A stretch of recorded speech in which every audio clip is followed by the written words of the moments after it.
იაპონიაში მოხდა კიდე საოცარი ამბავი, პირდაპირ და გადატანითი მნიშვნელობით ოპერის თეატრი ლამის დაინგრა. კი ბატონო.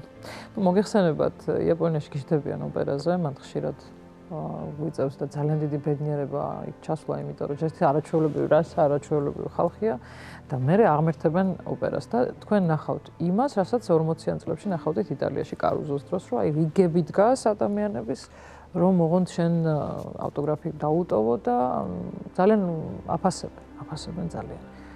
მაგრამ ჩვენთვის სირთულე ჯერ იქ ჩაფრენა ამ სიშორეზე. მერე ის რომ აკლიმატიზაცია, მერე მიწისძვრები, რომელიც უხდება და აი მიწის დროსთან მივედით. და მახსოვს არ დამოვიწყდება არასოდეს შუა სპექტაკლის დროს თან ესეთი რაღაცნაირი დეკორაცია იყო, რომელიც ეკიდა ფაქტიურად. და რომ დაიწყო ამან მოძრაობა და რომ დაიძრა მთელი ეს სცენა, ისე შემეშინა, აი ეს რაღაც ცხოველური შიში აქვს ადამიანს, ხო, იმიტომ რომ უმწეო ხდება აბსოლუტურად. ისე ძალიან შემეშინდა, რომ უბრალოდ დავაფიქსირა, რომ გავიხედე და დარბაზში ერთი ადამიანიც არ იძროდა.